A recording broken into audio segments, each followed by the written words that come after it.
सपा के गठबंधन प्रत्याशी डॉक्टर नवल किशोर शाक्य की चुनावी जनसभा को संबोधित करने आए सपा सुप्रीमो अखिलेश यादव बीजेपी की सरकार पर हमलावर दिखे।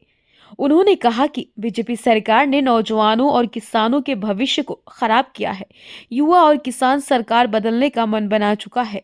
शहर के बड़पुर स्थित क्रिश्चियन कॉलेज मैदान में जनसभा को संबोधित करते हुए सपा सुप्रीमो अखिलेश यादव ने कहा, इस बार सपा प्रत्याशी की जीत के सभी रिकॉर्ड टूटने जा रहे हैं। इस बार युवा वर्तमान सरकार के खिलाफ है। 10 साल में बीजेपी ने गरीबों, किसानों, युवाओं से झूठे वादे किए। किसानों को उनकी फसल का वाजिब मूल्य तक नहीं मिला। किसान कर्ज में डूब गया। महंगाई लगातार बढ़ी। सरकार ने बड़े बड़े उद्योगपतियों का कर्ज माफ किया, लेकिन गरीब किसान का कर्ज माफ नहीं किया। इसलिए सपा व इंडिया गठबंधन ने तय किया है कि सरकार बनने पर किसानों को उनकी फसल का वाजिब मूल्य मिलेगा। ये बहस का मुद्दा होना चाहिए कि अभी जो परीक्षाएं हुई सब पेपर लीक हो गए, किसानों की आय दोगुनी नहीं हुई।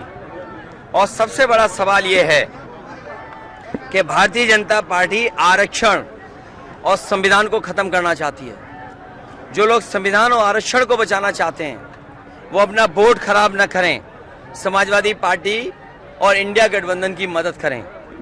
आप ये बताइए, जब दिल्ली जैसी जेएनयू में पीडीए परिवार के लोग केवल 15% से कम हैं, बीएचयू यूनिवर्सिटी में 15% से कम नौकरी में हैं, और लगातार सरकार जो प्राइवेट कर रही है, चीजों को आउटसोर्स कर रही है, अग्निवीर जैसी व्यवस्था ला रही है, इससे नौजवान दुखी है। और जितना प्राइवेटाइजेशन बढ़ेगा उतना हमारा आरक्षण छिनेगा। ये सरकार वो है जिसने नौकरी, रोजगार और आरक्षण छीना है और संविधान को खतरा पैदा किया है। इसलिए क्योंकि इनके पास जवाब नहीं है, इसीलिए ये ध्यान हटाने के लिए इन बातों को कर रहे हैं। अखिलेश जी, दूसरा सवाल है कि अभी जिस तरीके से बीजेपी कह रही है कि जो 26/11 का हमला हुआ था उसमें कांग्रेस पार्टी ने आतंकी को रिलीफ दे दिया था, तो क्या लग रहा है कि हिंदू मुस्लिम तुष्टीकरण की राजनीति? देखिए, ये इस बार मनमर्जी नहीं चलेगी। मनमर्जी की कोई सुन नहीं रहा है और भारतीय जनता पार्टी की हर कहानी फेल हो रही है, हर कहानी उनकी फ्लॉप हो रही है।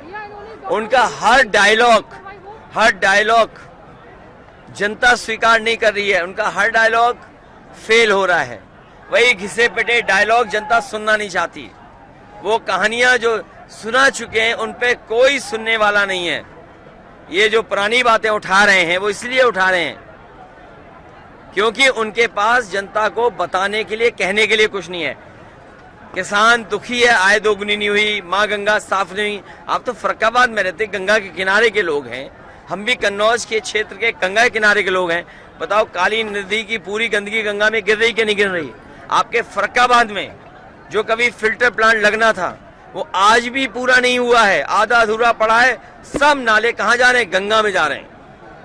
और न इंडस्ट्री का इंतजाम किया, न छोटे मोटे उद्योग और कारोबार जो फरक्काबाद में चल रहे थे उन्हें भी लाभ नहीं पहुंचाया इन्होंने। चुनाव आयोग को लेकर क्या सर, वोट डालने को लेकर मैडम ने बयान दिया था कि 100 बूथों पे उनको वोट नहीं डालने दिया जा रहा। उनको क्या नाम? देखिए, ये भारतीय जनता पार्टी खिसिया गई और खिसियाना का असर देखिए आप।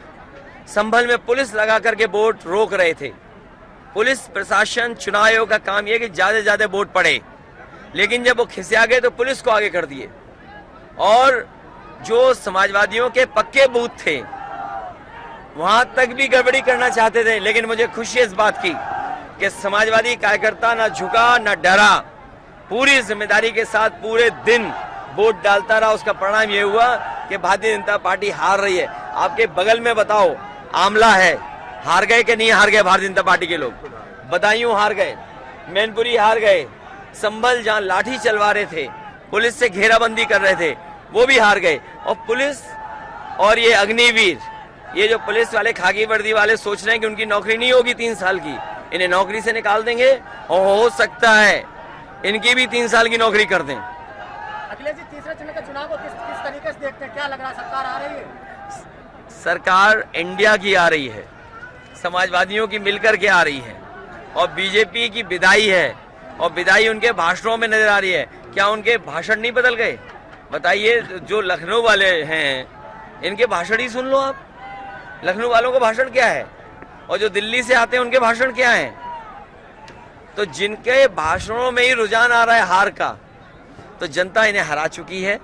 और यहाँ पर जहाँ पर डॉक्टर नवल किशोर शाह के लड़ रहे हैं, पूरा पीढ़े परिवार इनको वोट दे रहा है और पूरा फर्रुखाबाद इस बार रिकॉर्ड बनाने जा रहा है। जी आखिरी सवाल है कि हरियाणा में सरकार 3 जो है निर्दलीय विधायक चले गए, तो क्या लग रहा है वहाँ पे सरकार जाएगी कि रहेगी?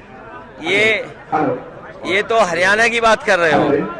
4 जून के बाद यूपी की चिंता करना, यूपी की चिंता करना। तो जिसको